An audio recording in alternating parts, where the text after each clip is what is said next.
Tiene la palabra señor Paul Granda.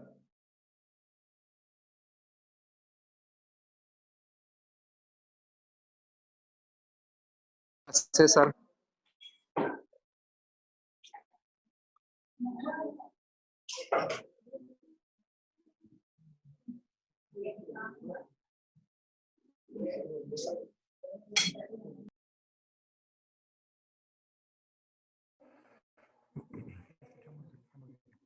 Doctor Granda, le permito informar que le escuchamos perfectamente y igualmente el video no hay inconveniente alguno. Tiene la palabra doctor Paul Granda, por favor.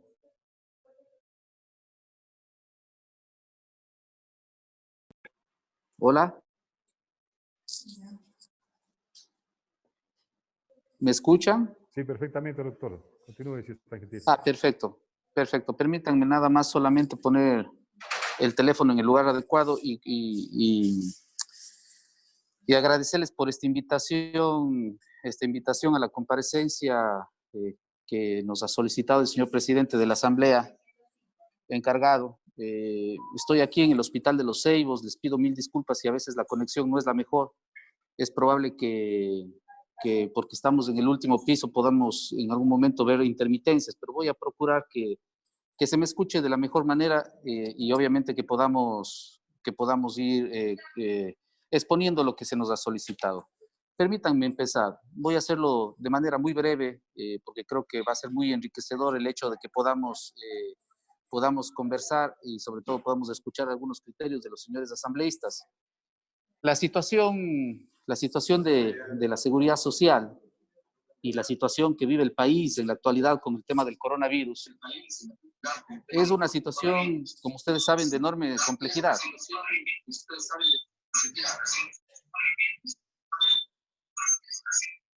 No sé si podemos evitar la microfonía porque me estoy escuchando a mí mismo y con un ruido muy, muy agudo. Debe estar algún micrófono prendido, tal vez.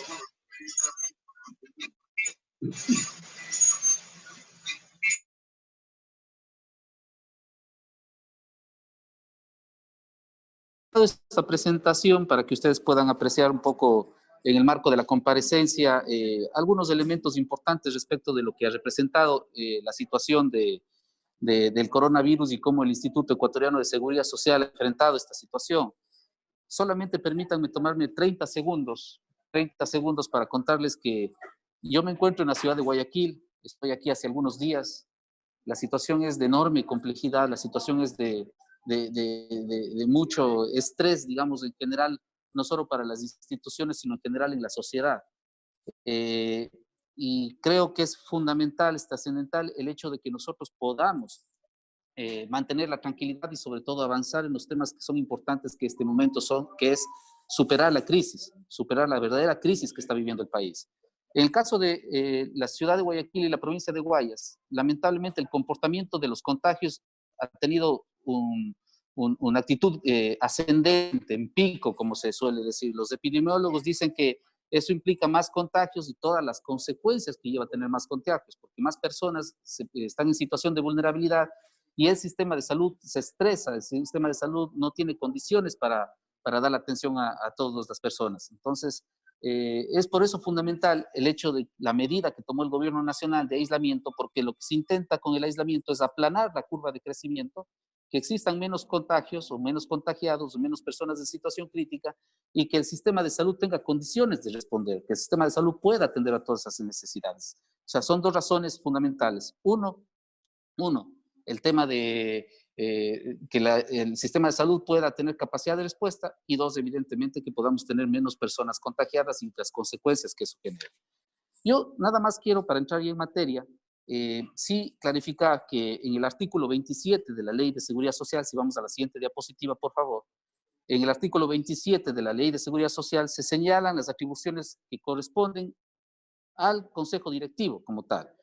Y ahí está relacionadas fundamentalmente con la aprobación de políticas, con la regulación administrativa, con la expedición de normas técnicas, la siguiente diapositiva, por favor, con la aprobación de la división o de la estructura administrativa del instituto, con la expedición de los reglamentos internos, con la designación del director general, del subdirector que es una designación que la hace el Consejo Directivo en pleno, con la reglamentación de los procesos de adquisición, de conservación, etcétera, etcétera.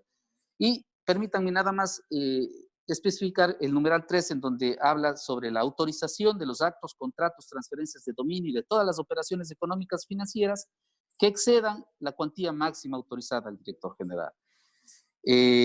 Señalo esto porque más adelante diré el porqué de esta subrayada del numeral 13 del artículo 27 de la Ley de Seguridad Social. Como decía, la situación es crítica y esto ha representado, si vamos a la próxima diapositiva, por favor, un conjunto de acciones estratégicas, porque es necesario, queridos asambleístas, es necesario que podamos entender cuál es la situación de la institución. Por favor, la siguiente. No voy aquí a ahondar en la explicación porque hemos tenido la oportunidad de conversar con muchos de ustedes sobre este asunto, pero lamentablemente la situación en diciembre del 2019, cuando yo asumo la presidencia del Consejo Directivo, se ve una situación bastante compleja y fundamentalmente de sostenibilidad respecto de las obligaciones que le corresponde atender a la seguridad social por varias razones. Primero, la ampliación de una serie de servicios sin sustento y sobre todo sin fundamento ni respaldo económico financiero. Por ejemplo, se incluyó a los menores de 18 años como un grupo a atender. A mí personalmente lo he dicho varias veces, me parece interesante, pero lamentablemente sin financiamiento. Y eso tiene un costo para la institución creciente y hoy en día está alrededor de 350 millones de dólares. Además, es importante decir que se incrementa el universo de personas con cobertura, pero nuevamente sin financiamiento. Por ejemplo, en el tema del seguro social campesino, atenciones a personas en situación de vulnerabilidad, también a nuevos grupos de financiamiento como jóvenes, amas de casas, que se incluye, que me parece muy bien como política pública, pero lamentablemente sin financiamiento. A esto se suma que en el año 2015 se elimina el aporte del 40% que el Estado entregaba al fondo de pensiones. Esto tuvo un impacto muy fuerte para la institución desde el punto de vista de sostenibilidad. Eso implicó que se dejó de ingresar a la institución 5.066 millones de dólares en el año 2015, ¿sí? Y esto sumado a la resolución 501, por favor, la siguiente diapositiva, generó que se reparta de manera distinta los porcentajes para el fondo, para los fondos de pensiones y de salud, como vemos en el cuadro que está en la izquierda. Es decir, pensiones recibía más, se le disminuyó en el 2016 y se estableció una tabla escalonada que prácticamente hoy está en el 8.76 versus el 6.94 de salud. Es decir, se inyectó recursos a salud, se le quitó a pensiones y eso generó lo que estamos viendo en el cuadro de la derecha.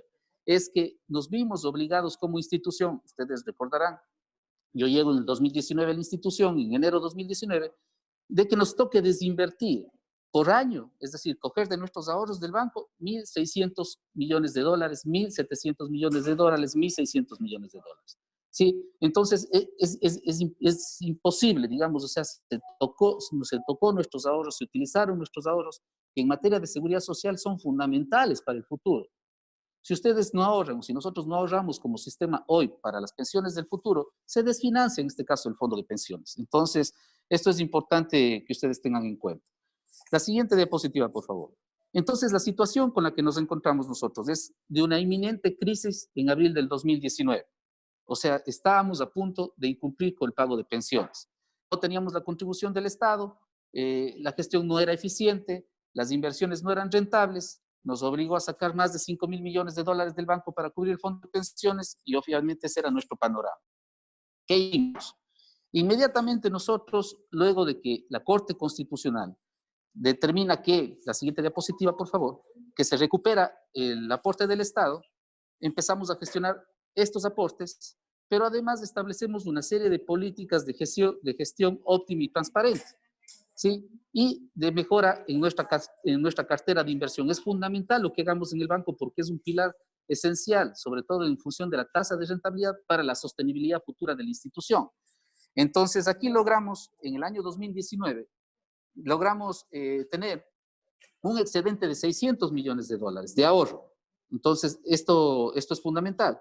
Y luego de eso, logramos además que nosotros hemos establecido un incremento de la tasa de rendimiento de 6,25 a 7,50%. ¿Sí? Voy a ir un poquito más rápido, perdónenme, pero es importante entender el asunto contextual. Y en esta gestión óptima y transparente se hace por primera vez en la historia de la institución no un incremento de personal, sino una disminución en función de ahorrar recursos, de administrarlos de manera adecuada en 2.510 funcionarios. Y establecemos un modelo de gestión en materia de salud que ya les voy a explicar rapidísimo para que podamos ver cómo hemos avanzado en la institución. Lo que se logró en el 2019, es de estabilidad, no sostenibilidad. Estabilizamos la institución. Siguiente diapositiva, por favor.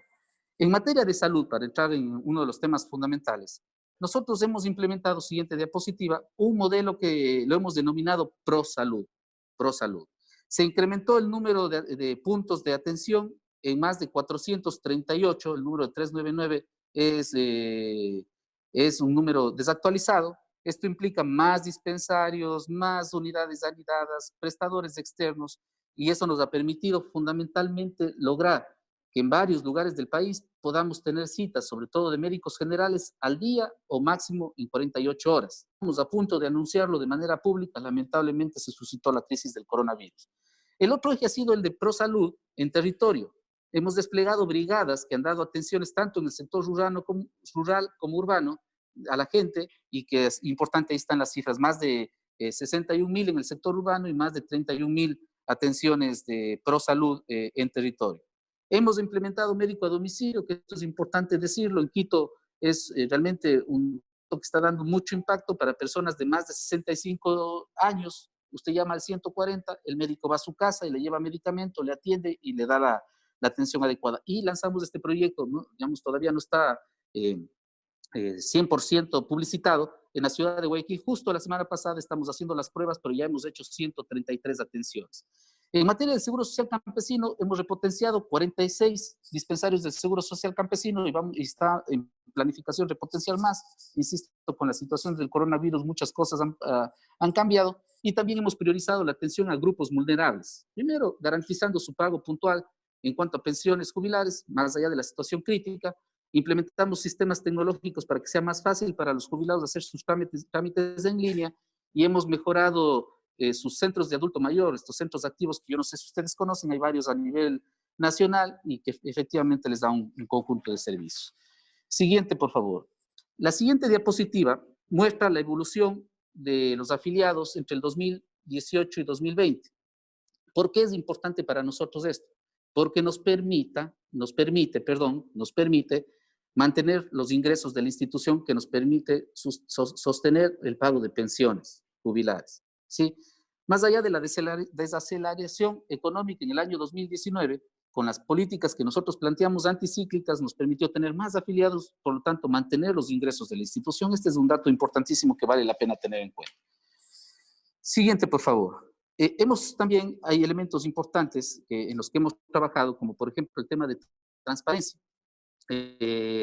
Tenemos ya estudios actuariales del Fondo de Pensiones y del Fondo de Salud. Están listos, se han presentado. El Fondo de Salud se aprobará en estas horas, yo diría máximo una semana, en el Consejo Directivo. Como decía, se frenó la desinversión de $600 millones que se convirtieron en ahorro, por lo tanto eso nos ha permitido tener créditos para nuestros afiliados y jubilados. Establecimos un reglamento para la selección del jerárquico superior, para tener gente que esté preparada, que esté totalmente corroborado su preparación técnica, profesional, ética en el manejo de nuestros hospitales. Tenemos un comité de ética que está funcionando y que ha conocido más de 163 denuncias, ha resuelto 140, están en trámite 23, y muchas de ellas han sido derivadas a los organismos de control. Y como ustedes saben, también hemos estado avanzando en el Acuerdo Nacional por la Seguridad Social, que era el espacio en donde explicamos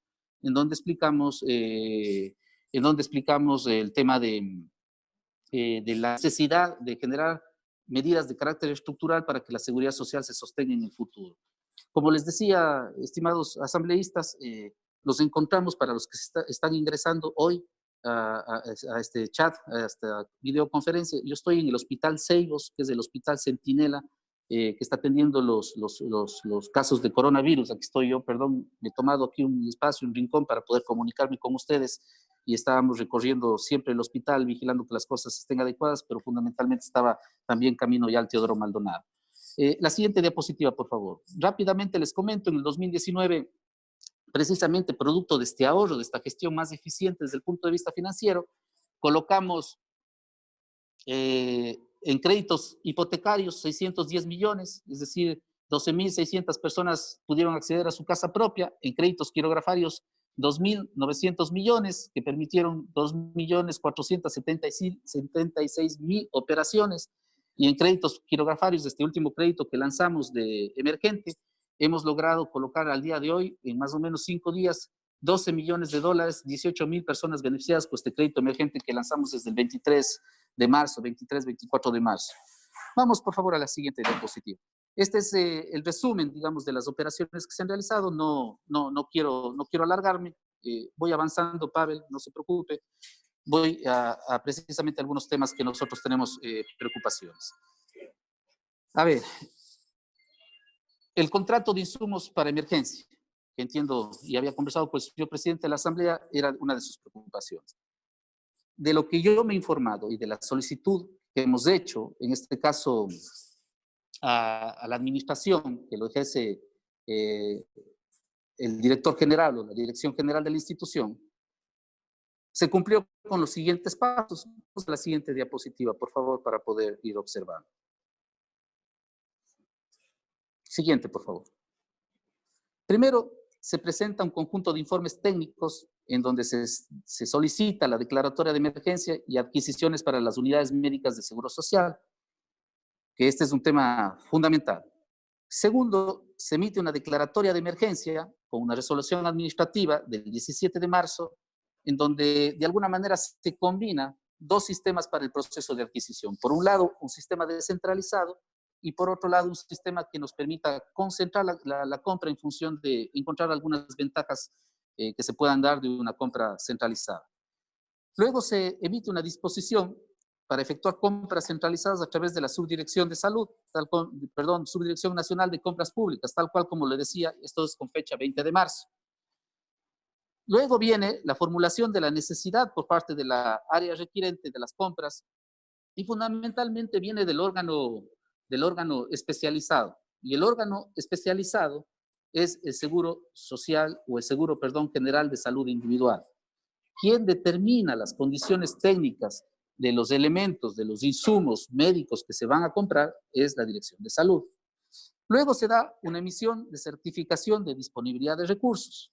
Y luego pasamos a la autorización del gasto y al inicio del procedimiento. Esos son los pasos que se han dado, esos son los pasos que se han cumplido para llegar a este proceso de adquisición que en estricto sentido no se firmó contrato, no se hizo una erogación económica y eso vale la pena aclarar. Se solicita, si vamos a la siguiente diapositiva, por favor, la certificación presupuestaria por ítem. Y luego se solicita la cotización por correo electrónico para la adquisición de dispositivos médicos para solventar la emergencia. Se solicita esta cotización aproximadamente a 20 empresas, empresas fundamentalmente, personas naturales y jurídicas, dice la diapositiva, para que puedan ofertar o puedan presentar alguna opción de los ítems que se estaban solicitando. Insisto, esto es producto de la información, que es lo que yo he recabado en mi ejercicio de mi labor como presidente del Consejo Directivo y además como fiscalizador de la institución, como parte de un órgano colegiado. Luego se presentan cotizaciones por parte de 7 oferentes, ¿sí? Entre ellas esta empresa Almantop S.A., ¿sí? Estas 7 empresas oferentes presentan su propuesta y se hace un análisis de la información que hemos recabado comparativo de precios de cada una de las ofertas o de la oferta existente en el mercado. De las 7 cotizaciones presentadas, se concluye efectivamente que esta es la empresa más conveniente, ¿sí? Aquí permítanme hacer un paréntesis. La situación del mercado en la actualidad es una situación muy compleja, es decir, es muy difícil encontrar proveedores en la actualidad que nos permitan de alguna forma tener precios regulares o los precios normales sin coronavirus, sin crisis mundial, sin pandemia mundial. Luego de eso se hace la emisión de la orden de compra por emergencia y luego se toma la decisión de la suspensión de la orden de compra de emergencia luego de esta denuncia que se presenta o de esta alerta que se presenta por parte de las redes sociales. Luego, por favor, la siguiente diapositiva, se envía una carta de la empresa Almantop mediante correo con la explicación de los costos, los gastos de importación y logística, y esta empresa entiendo que define, así se desprenden los documentos, que su utilidad está alrededor de un 20%. Se envía una carta a la empresa Almantop mediante correo electrónico expresando la posición de no continuar con el proceso luego de la denuncia que se presenta en redes sociales. Y se deja sin efecto la compra de emergencia en base del pedido de Almantop y se le notifica, digamos, a esta empresa. Insisto, no se firma contrato, no se ha realizado ningún tipo de desembolso y así es como se ha suscitado este proceso. Permítanme nada más tomarme 2 segundos para hacer una reflexión. En situación de emergencia, lo que estábamos obligados como institución, y es lo que hacía yo, al menos como presidente y como miembro del consejo directivo, es empujar a que efectivamente se hagan las compras rápidas, porque el desabastecimiento en nuestros hospitales se veía venir y era una de nuestras grandes preocupaciones, ¿sí? Ahora, ¿cómo se realiza la compra? ¿Cómo se desarrolla todo este proceso contractual? Digamos, ya depende en este caso del órgano ejecutivo de la institución. Es el órgano ejecutivo el que tiene absoluta y total responsabilidad sobre el proceso contractual. Y aquí quiero decir una cosa, frente a esto, y si vamos a la siguiente diapositiva, nosotros tomamos de manera inmediata ciertas acciones. Primero, hicimos un requerimiento de examen especial a la Contraloría General del Estado. Segundo, informamos a la Fiscalía General del Estado y le entregamos la información. Quien presenta la denuncia a la Fiscalía General del Estado es la institución, es el IES. Se entrega la información a la Secretaría Anticorrupción de la Presidencia. Se prepara información para atender el requerimiento y entiendo que a algunos de ustedes, espero ya, les haya llegado la información respectiva y también al CERCOP. Se toma una decisión al día número 2,5, por ponerlo de alguna forma, de remover al director general por una razón fundamental, porque al ser una adquisición que superaba el límite para el cual estaba él autorizado, no había consultado al consejo directivo y esa era razón suficiente para la remoción. Y obviamente se ha determinado que se haga una investigación de aquellos servidores que hayan intervenido en este proceso de emergencia y obviamente se ha tomado decisiones de carácter administrativo.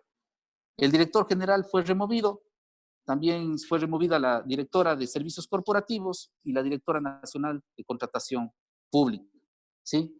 Frente a esto, mi preocupación es que luego de haber tomado estas medidas, no ha sido fácil conseguir el abastecimiento de los productos. Hemos tomado 2 medidas de contingencia. La primera, que sean las unidades médicas las que adquieran, ¿sí? Que sean las unidades médicas las que adquieran. Y segundo, hemos tomado contacto tanto con el Ministerio de Salud como con algunos organismos internacionales que se han ofrecido en ayudarnos a hacer los procesos de adquisición de medicamentos e insumos necesarios para luchar contra la pandemia del COVID. No ha sido fácil, nos ha costado mucho. Hay algunos hospitales que hemos tenido algunas preocupaciones, algunos problemas, pero ventajosamente al día de hoy todos los hospitales de la Seguridad Social están debidamente abastecidos. Si me quitan 2 segundos, por favor, y podemos ver la cámara que está atrás. Quítenme la presentación, si me hacen el favor, por favor, la gente que esté desde... Solo permítanme mostrarles. Esto es una pantalla de un monitor. Estamos en el Hospital Ceibos. Y si ustedes se fijan, si damos, por favor, si me ayuda alguien mostrando dónde están las personas trabajando, al azar, no hay problema. Todos los funcionarios que están trabajando, todo el personal médico está debidamente equipado. Pongamos algún lugar en donde podamos ver más personas. Por ejemplo, acá, este de acá, que tiene los trajes. Esto es recepción. Había uno con los trajes. Miren ustedes, los funcionarios trabajando hoy con todo el equipamiento necesario. Esta es una constante en nuestra institución. Y no les voy a decir una cosa que sea contraria. Sí tenemos algunos problemas de abastecimiento y lo que estamos es haciendo, supliendo ese abastecimiento en función de lo que tengamos en stock en otras unidades médicas. Por ejemplo, el Teodoro Maldonado tiene problemas de abastecimiento, le hemos entregado stock de otros hospitales para que podamos abastecer. Por favor, si regresamos a la diapositiva. Con todo el respeto, señores asambleístas, como se ven mensajes a través del chat del Zoom, yo veo que ya hay algunas consideraciones, incluso antes de terminar de hacer mi exposición. Adelante, por favor. Perdónenme, señores asambleístas, pero créanme que el esfuerzo que estamos haciendo, estando aquí, dejando a nuestra gente, dejando a nuestras familias prácticamente encerrados en la casa, digamos. En mi caso, mi familia, como ustedes saben, es cuencana, están en la ciudad de Quito. Y estamos aquí porque creemos que eso es lo que hay que hacer en honor a la responsabilidad, pero es que es muy difícil ver los mensajes que se ven en el chat, en donde ya hay una especie de juzgamiento anticipado a mi intervención. O sea, yo quiero que ustedes sepan que las personas que están aquí, los médicos, los profesionales de la salud, el personal administrativo, se están jugando el físico, nos estamos jugando el físico para tratar de salvar vidas. Lo que está sucediendo en la ciudad de Guayaquil, estimados asambleístas, es dramático, es dramático. Yo quisiera y les pido de favor, si alguien se anima, acompáñenos para que veamos cuál es la situación. Entonces, perdónenme que haga esta digresión, pero es que estoy viendo algunos mensajes en el chat que son dolorosos, con todo el respeto. El contrato de comunicación. En el contrato de comunicación, que es otra afirmación que no es correcta, y se dice que hemos hecho un contrato de comunicación por poco el día de ayer para cualquier utilidad que no sea la del manejo de la crisis, es una falsedad. El 24, la siguiente diapositiva, por favor. El 24 de diciembre, ahí están todos los pasos que se han dado en este proceso de contratación. Se aprueba el presupuesto consolidado del IES para el ejercicio económico del 2020. El 10 de enero se hace la resolución de aprobación del Plan Anual de Contratación. En estos dos instrumentos, tanto del 24 de diciembre como del 10 de enero, estaba incluido este contrato de comunicación. Luego, el 28 de enero, se establece ya la aprobación del Consejo Directivo para este plan de promoción y difusión institucional. No solo lo aprueba Paul Granda, lo aprueba también el vocal representante del sector de los empresarios, ¿sí? Y esta aprobación tenía un objetivo: comunicar médico a domicilio para que más personas puedan acceder a este sistema, comunicar médico a territorio, ampliar la base de afiliación a través de difusión y de motivación a la gente a que se afilie. Todo esto, como pueden ver, de lo que se verifica en este cronograma, antes de la crisis del coronavirus. Cuando nos damos cuenta, y esto les digo con franqueza, cuando la administración se da cuenta, ¿sí?, nos damos cuenta de que efectivamente la situación de la crisis del coronavirus iba a ser de mucho más impacto del que pensábamos inicialmente. Y se toma la decisión de suspender todo tipo de contratación, incluido este contrato. No se firma el contrato, no se hace ningún desembolso, sin embargo hemos sido sujetos de cualquier afirmación en redes sociales, cualquier afirmación, de todo tipo. No se ha firmado el contrato, no existió desembolso porque evidentemente no solo en este contrato, sino en muchos contratos más, se toma la decisión de suspender porque no tenía sentido en una situación en la que está viviendo el país. Entonces, es importante que tengamos en cuenta estos temas, queridos asambleístas. Siguiente diapositiva, por favor. Esta es la siguiente. Esto es el presupuesto aprobado para el 2019. Parece que es un error, pero es 8.500 millones de dólares. El Fondo de Salud tiene 2.205, digo error en cuanto al 2020, perdón, 2019 es 2020. Y este es el plan anual de compras, si vamos a la última cifra, de 528 millones de dólares. Estos son los montos de contratación en la Seguridad Social para comprender, entender el volumen de procesos que hay en la institución, sin contar con el volumen de procesos de contratación que existen en las unidades médicas, que es de 1.200 millones de dólares. Es decir, es una institución enorme, enorme, en donde hemos establecido mecanismos de control, pero hacer un seguimiento, digamos, al detalle de los procesos es imposible. Lo que nos corresponde a nosotros es fiscalizar las actuaciones del Ejecutivo, que evidentemente también está sujeto a todo lo que le corresponde a una autoridad o a un funcionario, a la auditoría interna, a la propia Contraloría, a la propia Fiscalía. Entro rápidamente en la preparación de la crisis de la institución o hacia la crisis, hacia la pandemia. El Ministerio de Salud, la siguiente diapositiva, por favor. La siguiente, está muy bien ahí. El Ministerio de Salud, como ustedes saben, es quien lidera la respuesta nacional. Nosotros somos un subsistema que nos hemos preparado primero en alerta y preparación, fundamentalmente capacitación, en un segundo nivel que es el de riesgo inminente de propagación y el tercero que es un nivel de respuesta coordinada. En la actualidad estamos ya en ese tercer nivel. Estamos en respuesta coordinada.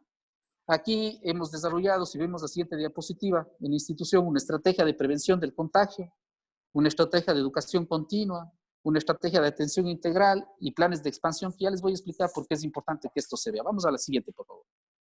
Estos son los hospitales que están preparados para atender COVID del Seguro Social. ¿Sí? Son 14 hospitales que están preparados, no quiere decir que el resto de hospitales no estén preparados, pero estos son los hospitales que fundamentalmente tienen capacidad de atender este tipo de casos. Son 14 hospitales a lo largo y ancho del Ecuador. Si vamos a la siguiente diapositiva, se incluyen otros hospitales, que es la segunda fase de respuesta, en donde ya vemos hospitales como, por ejemplo, el de La Troncal, el de Chone, el de Esmeraldas, el de Ancón. Y si vemos la siguiente diapositiva, por favor, va a ser un total de 53 unidades de salud que van a estar preparadas para efectivamente, en el caso de que la expansión se dé en otras provincias del país. Esperamos así no suceda con las medidas fundamentalmente de aislamiento social. Permítanme, ya estoy terminando, me faltan 3 diapositivas. 3 diapositivas. Porque esto es importante conocer. Nosotros, en la siguiente diapositiva, en esta, perfecto, vemos el estado inicial del Hospital Centinela en Guayaquil, que es el de Los Ceiros. Esta unidad hospitalaria en la que me encuentro el día de hoy tenía 11 camas de terapia intensiva. Con el trabajo que hemos desplegado en el transcurso de estos días, hemos llegado a 55 camas de terapia intensiva. Eso no se lo logra fácilmente. Eso no se lo logra fácilmente. Luego, en hospitalización teníamos 20 camas. En este momento tenemos 147. ¿Por qué? Porque tratar una enfermedad respiratoria que requiere muchas de las veces que le ayude, digamos, a respirar, en este caso al paciente, requiere toda una estructura y un equipamiento que no se consigue con mucha facilidad. Y fíjense ustedes el número de atenciones que tiene este hospital.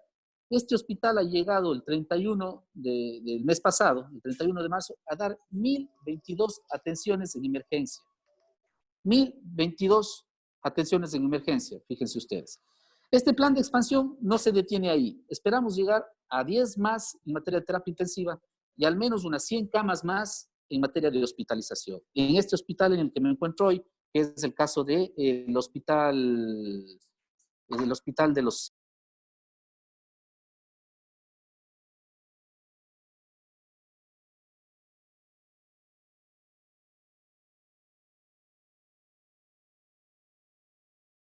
Por favor, activan el sonido en este momento. Gracias. Sí, ahí recuperé. La siguiente diapositiva. Estoy terminando. La fase de expansión del Teodoro Maldonado. ¿Por qué expreso lo de los 2 hospitales? Fundamentalmente porque Guayaquil es donde tenemos la crisis más grande con respecto de este virus. Empezamos nosotros con 30 unidades de cuidados intensivos. Este momento ya actualizado no son 40 unidades, tenemos más o menos 53 unidades de cuidados intensivos. En hospitalización arrancamos con 20, este momento ya estamos llegando a las 100 camas de hospitalización y el número de atenciones ha ido subiendo. En el Teodoro Maldonado estamos alrededor de 405 números de atenciones. Si vemos en el caso del Teodoro Maldonado, tenemos más posibilidades de expansión que ya estamos impulsando, que le estamos poniendo toda la fuerza para que efectivamente podamos dar mayor atención a nuestros pacientes. Insisto, no se puede hacer una implementación de la noche a la mañana porque se necesita ciertas tomas de especiales, se necesita ciertos equipos especiales, por eso es que esta expansión es de manera paulatina. Y finalmente, permítanme hacer esta presentación de esta diapositiva, esta es la última, la siguiente, por favor. La próxima, por favor. Muy bien, gracias. No, la anterior, disculpen. Que es la fase de implementación y de crecimiento en el caso de la ciudad de Quito. para que ustedes sepan que estamos preparados, como en todo el país. Obviamente con las limitaciones que tiene la institución y también, obviamente, con las limitaciones que tiene el sistema de salud. Es evidente comprender de que esta pandemia ha superado a los sistemas de salud de España, de Italia, de Francia, de Estados Unidos. Y obviamente a nosotros nos está costando sobre todo resistir y poder dar una atención adecuada en la provincia de Guayas. Y esperemos que en el país nos permita de alguna manera tener mayor nivel o menor nivel de contagio, de tal manera que nuestros sistemas de salud también puedan resistir esto. Este es en el caso de Quito, el Hospital Sur, que pueden observar en la parte de abajo de la fase 1, es nuestro hospital centinela. Tenemos 19 unidades de cuidados intensivos, tenemos 166 camas y tenemos fases de expansión, como pueden ustedes mirar a lo largo de esta fase 1. En la fase 2 ya no solamente es Quito Sur y HCAM, sino se suma el Hospital San Francisco, donde también hay unidades de cuidados intensivos para COVID y también de hospitalización. Y en la tercera fase, en una situación complicada, crítica, las unidades de varios hospitales pequeños también se sumarán. Yo nada más con esto, con esta explicación, quería terminar diciéndoles que yo comprendo las críticas y estoy seguro que las críticas, cuando son constructivas, nos ayudan a enfrentar esta crisis. Esta no es una crisis del IES, esta no es una crisis del Ministerio de Salud, esta es una crisis que estamos viviéndolo todos los ecuatorianos, ecuatorianas y el mundo, el planeta entero. Este es el momento en el que necesitamos apoyo, en el que necesitamos ayuda. Quienes estamos viviendo aquí en Guayaquil y estamos viendo las cosas de cerca, y yo, créanme que voy una semana, no me imagino cómo debe estar la gente que está aquí ya 3 semanas, 4 semanas. Tengo aquí el director de emergencia que no se ha ido a su casa ni un solo día, lleva 30 días aquí en el hospital. Lo que debe sentir, el miedo, el temor. Yo no les voy a decir que tampoco he sentido o no he sentido eso. Claro que uno tiene miedo, uno tiene temor. Pero si no asumimos estos temas con responsabilidad y sobre todo con entereza, no vamos a superar esta pandemia mundial. Yo les invito a que en ese sentido nos unamos y podamos apoyarnos para tratar de superar esta situación que no solamente genera una crisis sanitaria, sino genera una crisis de carácter económico, como todos saben. Quería además decirles es que yo no comprendo, y con esto termino, aquellas expresiones groseras en el sentido de dudar de la reputación de las personas. Algunos de ustedes me conocen desde hace años y ustedes saben que yo no soy una persona de riquezas ni de gran capital, ni mucho menos, pero hay un capital que sí voy a preservar toda mi vida, que es lo único que quiero yo heredar a mis hijos, que es mi honestidad y mis valores que me enseñaron en casa. Es doloroso ver lo que ha sucedido en redes sociales por personas que a veces por desconocimiento ya emiten cualquier tipo de pronunciamiento. Y a veces sí, todos conocemos y todos hemos sufrido ataques a través de redes sociales por estos famosos mecanismos de trolls y etcétera, etcétera. No dejemos que sean los medios de comunicación virtual, que a veces son inidentificables, que gobiernen nuestro país, que marquen la pauta y los destinos en época de crisis, en época de crisis, en época de una pandemia mundial.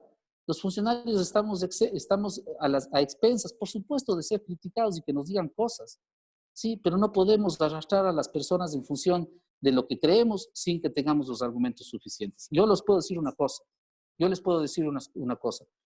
En mis actuaciones, sobre todo, nosotros hemos cuidado la forma de actuar, con transparencia, con ética, con objetividad. No nos apasionamos, pero lo que sí nosotros vamos a hacer es a poner el 100% para sacar adelante esta situación y sacar adelante esta institución. Yo con esto quiero nada más terminar pidiéndoles disculpas si me he excedido, pero creo que era importante tener un contexto general de la institución, ver qué es lo que hemos hecho, hemos avanzado muchísimo, hay mucho por hacer, el Seguro Social no cambia en un año, el Seguro Social cambia en 3, 4 años, íbamos al Acuerdo Nacional en donde nos íbamos a poner de acuerdo en aquellas medidas de carácter estructural. Hoy estamos frente a esta crisis y hay que enfrentarlo con todo, Y yo creo que ahí se requiere estar, como suelen decir, en primera línea, es decir, en primera línea. Muchas gracias a ustedes y señor presidente, quedo a su disposición. Gracias a Paul Granda, presidente del Consejo Directivo de el IES.